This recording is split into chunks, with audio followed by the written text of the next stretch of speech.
Good morning. Welcome to Open Hand Farm and welcome to the last 5 days of the Pantry Challenge put on by Jessica at Three Rivers Homestead. I never dreamed I would make it this far because I gotta tell you, it's not easy to come up with different meal ideas and be creative when you're drawing from the same canned items that you've had for 2 months. So I want to thank you for your patience if I have repeated some menu items, but it just happens. If you haven't been here before, welcome. My name is Penny and I am so happy that you are here. If you like what you see here, be sure and give it a thumbs up and that will really help my channel. Well, today is Sunday, the first day of the week, and for breakfast, I had some fried sausage and eggs, along with some sourdough toast. Okay, we're home from church, and we decided that we want tacos. So let me show you how I'm gonna put this together. Now, this meat I made last week, so you can go to my week 8 video and find the recipe. It's so good. So this meat is pork tenderloin, slow cooked in the crock pot. We're going to pan fry these tacos. So the first thing we need to do is butter the backs of our tortilla shells. So this is the side that will go down in the skillet. So I'm doing this on wax paper so that I can flip them over and not worry about making a huge mess on the counter. Now we're gonna add meat. And I did heat up the meat before I started doing this. This is cheddar and white cheddar. And Mark likes Taco Bell sauce on his. So we'll do that. Now we'll just fold these over and we're gonna just let them sit here for a minute. They'll kind of pop back open if I'm not careful. I'm gonna kind of lay them on top of each other. Okay, now we'll do mine. And I like Chipotle Tabasco on mine. Okay, so now we're gonna lay these in our skillet. These are the 4 that Mark's way. And these will be mine. I was given this skillet and I love it. It's wonderful. It holds so much. Okay, we're just gonna let those brown up and get crunchy. I'm gonna check these in the middle that I put down first. Nope, not yet. Ooh, that one's perfect.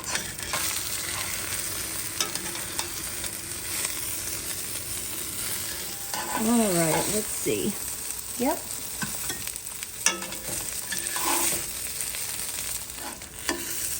I like mine crunchy.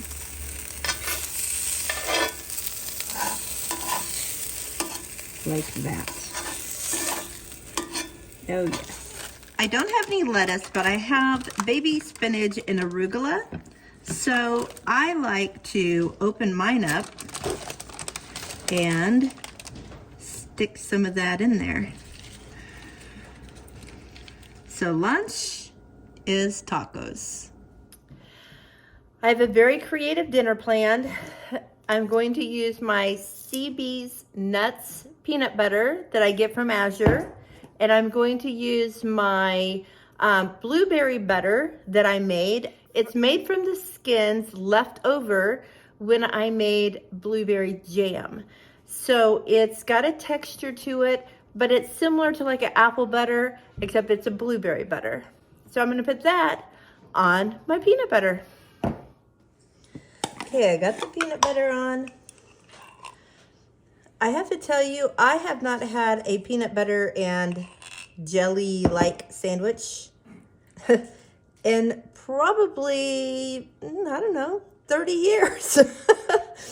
But that just sounded good, and it is stuff that I had. So I'm making one. That's what's for dinner. Good morning. I'm not on Open Hand Farm. This is day 2 of the Pantry Challenge, the last week, and I am meeting my oldest daughter and two of my grandchildren for coffee. So I didn't eat breakfast at home, and I'm just waiting to go in and see them. So I thought I'd bring you along.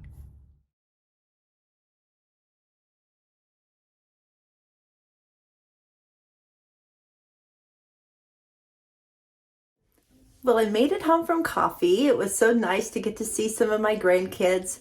Today, I'm going to put together some sourdough crackers. I have two kinds of sourdough in my cabinets. This one is my active sourdough. You see how nice and bubbly and stringy it is. That is a good active sourdough starter. Normally, I would do a half-gallon jar and just use out of it. And every day that I feed it, I will pour off anything in excess of 10 ounces, because I know that I can put 10 ounces in this jar and it will bubble up to the top and be full. If I go over 10 ounces, it's going to come out the jar and make a mess. So what I do is I pour off the extra and just keep it in a jar. And that's actually what this jar is. Now, it was fuller, but look at the difference. That's just smooth and runny, no bubbles. This is called pour off. Now, it's important that you find some recipes to use your pour off with, because otherwise you're just throwing out flour every day. And it's flour that you paid for and you want to use. So my favorite way of using this pour off, well, one of them, I have others. One of them is to make crackers. Now, I'm almost out, as you can tell. And actually, it has been almost out for about 2 months now. I wanted to see how long these crackers would last and not get stale. So I haven't checked them. I'm gonna open it and see what I think, because I want you to know what a good recipe this is. So here's a cracker. I'm gonna break it in front of my mic. Did you hear that? It's crunchy. I had a friend ask me the other day what she was doing wrong because hers were not staying crisp, not even for a week. Well, she had been putting them in a plastic jar. I don't know what kind of plastic jar. I don't know what kind of lid, but I can tell you, if you put them in a glass jar, they're gonna stay crispy as long as you have cooked them to a crispy texture. So the only thing we need for these crackers is pour off and butter. I'm gonna start with 1 cup of starter. Now this size recipe I have converted to fit 2 of my cookie sheets. So it's a little more than a full recipe, but it works for me. And you want some salt because this does not have a lot of flavor in it. And then I have butter, which is half a stick, melted. And you just mix that together. Now, at this point, you can add other items if you want. One of the main things I have added is everything bagel, which I got this original recipe from Ruth Zimmerman on her site. And she sprinkles this on top of the crackers after she puts them in the pan. But I have found that if you put them in the mix, then they don't fall off the top of the cracker when you're eating them, and you get all of the good flavor. Now I'm going to try to evenly distribute this between these 2 pans, and you might think that doesn't look like a lot. Well, it doesn't take a lot. So normally what I would do is take this spatula and try to spread it all out, but as you can tell, I end up with thick gaps in between. And so I don't really want that, or I have thick, chewy parts in my cracker. I was watching another channel and they used one of these spreaders that is not flat, so you can kind of keep it up off the pan. So we're going to try that this time and see what I think. That definitely is an easier process, and it's much smoother. Now, I will tell you that the parchment paper likes to kind of get wavy because it's been wet, and that's okay. Don't worry about that. Oh, this is so much easier, you guys. If you have one of these knives, I bought mine off of Amazon, and actually I got a set of 3 for like $8, and they're different sizes. This is the biggest one. I'll put a link to that set in the description box in case you're interested, because this really makes a difference. They're so much smoother than they've ever been. Now we're going to put these in the oven at 350 degrees for 10 minutes. Then we're going to take them out and we're going to score our crackers, and we'll put them back in to finish baking. Okay, they have been in the oven for 10 minutes. So here's what we do. We just score it. I just use a pizza cutter, and I like my crackers to be kind of big, not little bitty. So I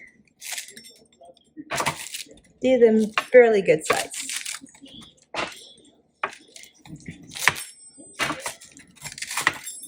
So there's one pan. All right, put it back in the oven for about 15 more minutes. I wanted to tell you that I've never made them without the parchment paper. I don't know how easily they would come up off the pan. I just haven't been brave enough to try it because I didn't want to have the time to play around with it and then maybe it not work out. Play around with it if you don't want to use the parchment paper or don't have parchment paper. Give it a whirl. Maybe your pans can handle it. I'll also leave a link to the pans that I'm using. They are a very nice size, big cookie sheet. They're really sturdy and non-stick. So this is what your crackers look like when they come out. The outside is always more brown, and you can take the pan out, take those out, and let the rest cook if you want to. I've done that before. I just pick them up and put them in a jar. This one actually still feels wet and is pliable, so it would need to go back in. I'm gonna leave it out here. Maybe the other pan has some that would need to go back in, and then I'll just put those all in together. They're very rustic looking crackers. Obviously, if you wanted them to be pretty, you could cut them a little nicer than I did. You could use a cutter that has like a scalloped edge on it. Poke holes in the middle of them if you want to, whatever. But these work for me, and I don't see any that need to go back in like that other one. So I'm just gonna eat the other one and it'll be fine. Before you put your lid on your jar, you want to let them cool. But there's my new jar of crackers. Since I didn't have my regular breakfast today, that's what I had for lunch, since I don't really have any bread or shells to make a quesadilla or anything like that. So eggs and sausage on a bed of arugula and spinach, it is. Now I think I'm gonna make some caramel popcorn. This is also a Ruth Zimmerman recipe, and I like it because it's made with maple syrup and brown sugar, which instead of brown sugar, I'm gonna try using coconut sugar and see how it turns out. Of course, the first thing we need to do is pop some popcorn. So I'm using avocado oil, 1/4 of a cup, and then a 1/2 cup of popcorn. And the popcorn I use is a mushroom popcorn, and that is a much rounder, fuller popped piece of corn. I'll show you after it pops. I'm using my Whirly Pop. I love this. I'm just gonna kind of mix it up here. And now we can just sit and wait until we see or hear the first popping. And there's the popcorn. Okay, a quart is 4 cups, and this cup holds 4 cups. So there's 1 quart, 2 quarts,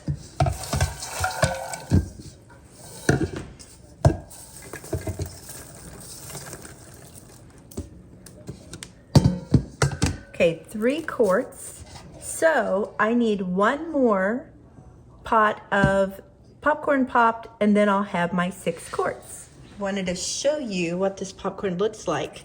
It's this big, round piece of popcorn. It's all one puffiness. Now this is not. I see this piece in there. It must have gotten mixed in. This is normal popcorn. How it kind of has all these little areas on the outside of it that pop open. This, on the other hand, is very smooth like a ball, and it covers very well when you're doing things like a caramel popcorn. Okay, in a pan, we added our butter, cup of butter. Now we're gonna add our coconut sugar instead of brown sugar, and we need 2 cups of that. Now I've never made this, and I've never used the coconut sugar in anything like this, so we'll just see what happens. Okay, then I need 1/2 cup of maple syrup. I'm gonna go ahead and pull out the other ingredients that we're gonna need after this simmers, and that is salt, baking soda, and vanilla. In the recipe, Ruth Ann says to make this mixture in a stock pot, and I thought, oh, it'll fit in here. Well, I just remembered that when you add the baking soda, it expands. So I'm gonna switch this out to a bigger pot so that it won't overflow as I finish it. You can see that this is really kind of bubbling as it simmers, so I keep turning it down. Okay, it's been simmering for 5 minutes. Now we're going to add the other 3 ingredients. So we need a teaspoon of salt, and because I am running out of sea salt, I'm just using some kosher salt. I'm gonna mix that in, and I'm gonna save the baking soda until last. So we need 2 tablespoons of vanilla. I kind of woke it up.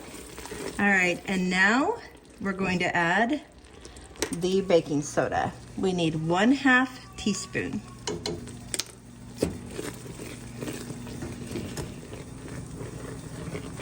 It might have fit in that other pan, but I'm glad I didn't take a chance. So now we're going to pour this over the popcorn and kind of stir it in, but we don't want to be so rough with it that we break our popcorn kernels. Okay, I poured it over. You don't want to get this on your skin. It is so sticky and hot. It would be a miserable burn. Okay. Now, the instructions say you want to partially cover all of the popcorn. And if you go under your popcorn and move it around, you have less chance of breaking it. So I just kind of tip it, and my spoon goes under the popcorn and lifts it up. If you do this, you're gonna break your popcorn.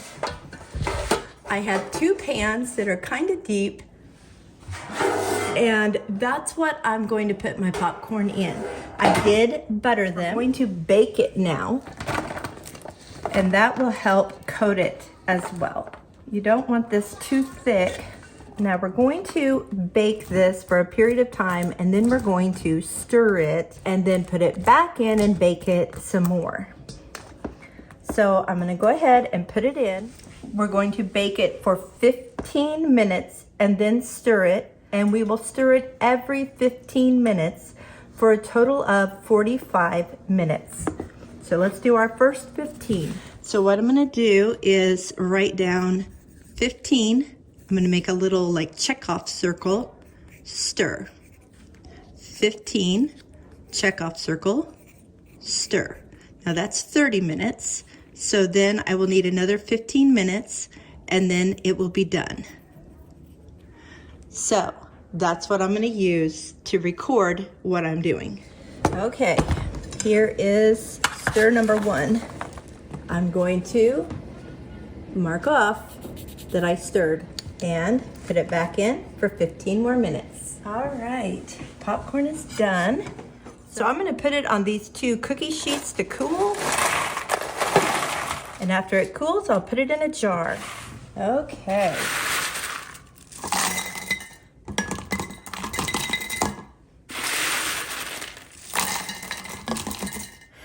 So I got the popcorn done, I got the crackers done, and I also mixed up a loaf of bread to have for dinner tonight. I have it sitting in the sunshine to raise.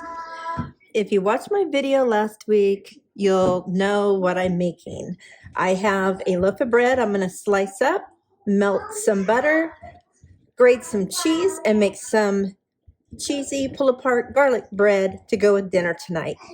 This is my last block of mozzarella. I cut up a loaf of bread and turned it into cheesy garlic pull-apart bread. And if you want more instruction on how to do it, just go and watch my week 8 video because I went into great detail in that one. We went to a date night at our church on Friday night, and our friend catered it, and there was food left over, so she said, take some with you. So I took enough to have for dinner tonight. So we have some Alfredo with chicken in it, and we have spaghetti and meatballs. And I'm just gonna put this in the oven and let it bake and heat up. She also said, take some cookies. She makes amazing cookies. These are chocolate chip and white chocolate chip. And then I'm also making the pull-apart garlic cheese bread.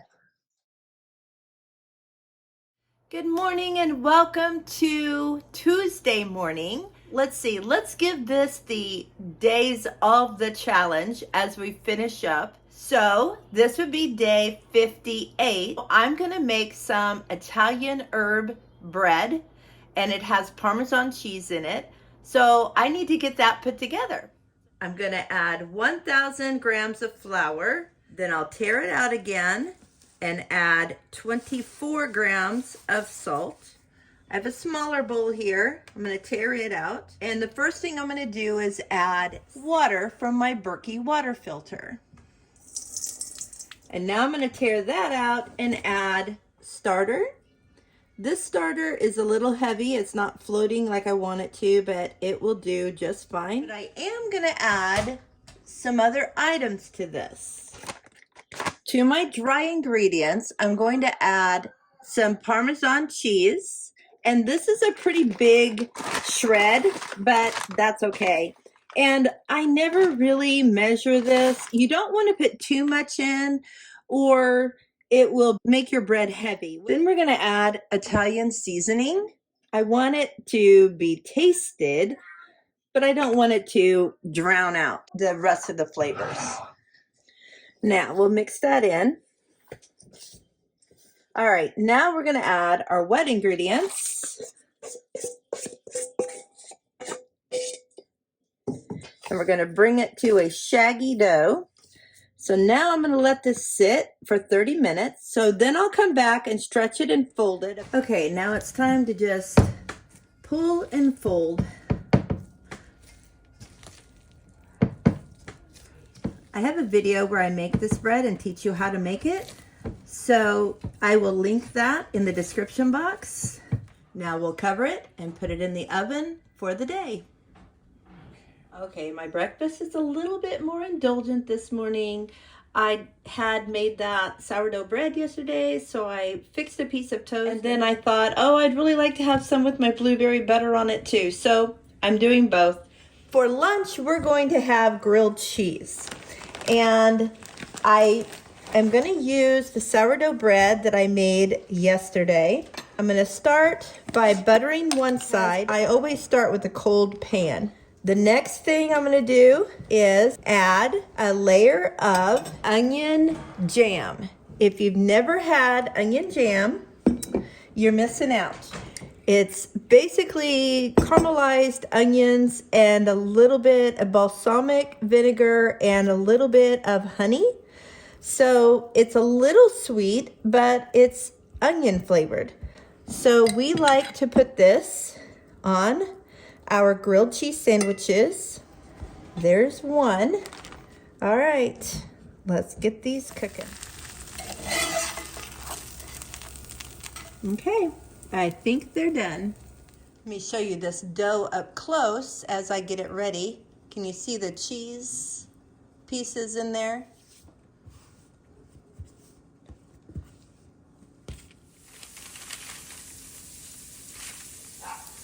If you see I have rings in my pan, That's because the bottom of my bread was burning and I needed to lift it up off the bottom of the pan, and it does a great job. I tell you that the caramel popcorn was a win. My whole family likes it. Like my daughter-in-law said, it tastes like cookies instead of caramel, but it's so delicious.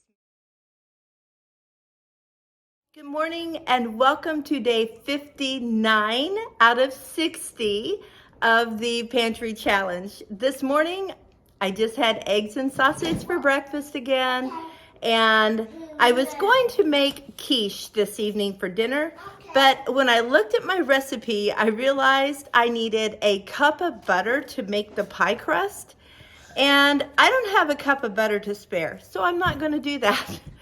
For lunch, I just had some sourdough crackers with cheese and raisins and a happy cup of coffee. Okay, it's time for dinner, and Mark actually had to go somewhere and he won't be here for dinner, so I'm not gonna cook anything.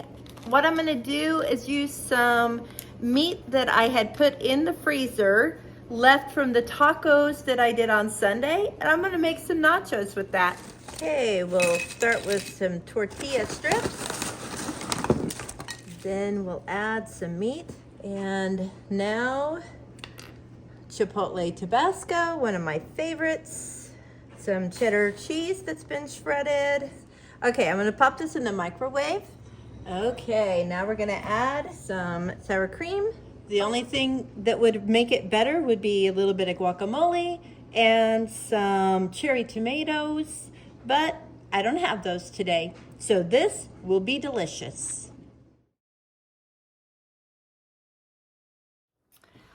Welcome to day 60, 2 full months of eating from our pantry. So yesterday I had talked about making a quiche today, but I didn't have enough butter to make the crust for it. So I was in my freezer digging around and I found a crust that I had made and put in so that I would have it when I needed it. So I do have a crust. I don't have to use my butter. The quiche that I'm making though also calls for sausage. I don't have any more sausage. I used it all. So instead, we're going to use canned ham. We'll have a ham, cheese, and kale quiche. Well, I don't have fresh kale, but I had kale in the freezer. So I pulled it out. So I have all the ingredients that I need since our girls have been nice enough to start laying eggs again. I can now make a quiche today. For breakfast, I just had my normal eggs and sausage and ate some of the leftover bread from Bible study the other night as toast. Okay, we're gonna start with 4 eggs. Here, my granddaughter in the background. She'll turn 8 months tomorrow. She just bouncing and having a good old time. All right, now we're gonna add a cup of cream. Be sure and stay to the end of the video to see how much money I actually spent on groceries the last 2 months. Okay, now we're gonna add 10 ounces of supposed to be spinach, but I'm using kale because that's what I had in my freezer, and I squeezed all the moisture out of it. We also need a cup of cheddar cheese, and we'll add our ham. Now we'll roll out the pie crust. My daughter gave me this rolling pin for Christmas and I really like it. Okay, I think that'll fit. And fold it in the plate.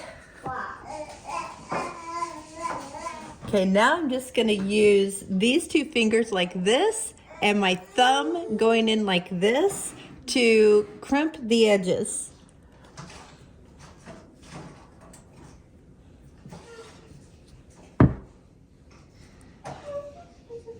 So there's my crust, and in the past I have pre-cooked the crust, but I don't do that anymore. Now just fill it.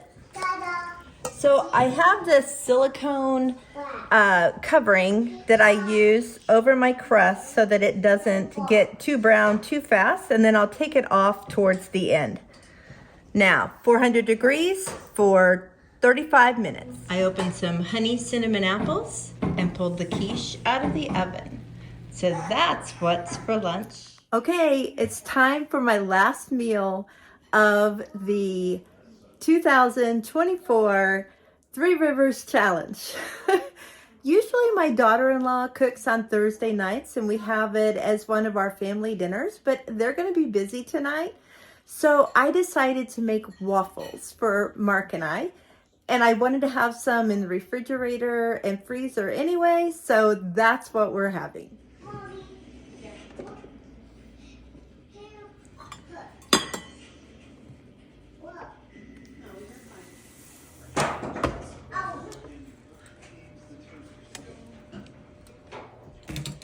And this is for dinner. A little bit of peanut butter, a little bit of butter, and some syrup. Well, dinner's over, and it's the end of the day, which means it's the end of the challenge. And I want to thank all of you who have come along with all, I'm going to say 9 weeks. It was almost 9 weeks of this pantry challenge. I told you that I would let you know how much money we spent through the last 2 months. Now, I did get an Azure order the second week of January, but that was ordered and paid for in December. It just didn't come until January. So that was not something that we bought through the challenge. Although we did go to the store a few times. At one point, we went and bought a pizza from Aldi. And along with that, I got some heavy whipping cream and some spinach and arugula mix. The total order came to $15.88, but we had 2 $5 gift cards. So the pizza was paid for plus a little bit more. Our total there that night was $5.88. Another time, we bought more spinach and arugula, as well as more whipping cream. I buy the whipping cream because I can use it as whipping cream, or if I have a recipe that calls for milk, I can water it down and treat it like milk.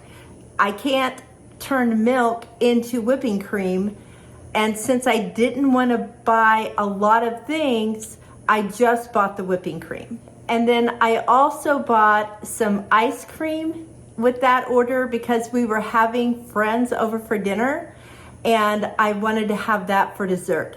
So that wasn't something that stayed in the house. It pretty much got eaten at that meal. That order was $11.75. We bought some fennel to make sausage with, and that was 99 cents. That just put me over, I know. Then we had the teen retreat at church that we made breakfast for. In order to complete the breakfast, we also provided some Pop-Tarts, some orange juice, milk, and we had to buy a dozen eggs because we did not have enough of our own eggs. So all of that went straight to the church. It didn't come here and we use it during the challenge. So I'm not even going to count that. If you want to, I understand. We were able to provide the bulk of the food for that breakfast out of our pantry. Another day we bought some broccoli crowns because we just needed some fresh vegetables, some cilantro, and some mandarin oranges because I just needed something other than an apple. And at that point we spent $9.22. So the total that we spent for January and February from our local market store was $27.84. I think that's pretty good. Thanks so much for all of you who have subscribed, given thumbs up, given comments. It has been wonderful just to meet new people and get to know you better through the comments. And I hope that you stick around for more of our videos. I definitely learned a lot from this challenge, And I will probably put up a separate video after I sit and ponder all the things that I've been thinking about through it. Congratulations to all of you who even tried to do this challenge. This was only my second year. The first year I did not get through it. And I really can't believe I did this time. So I am already planning my garden and trying to think ahead to fill in gaps where I didn't have enough of something so that I can be more prepared next year. So until the next time, blessings on you and yours.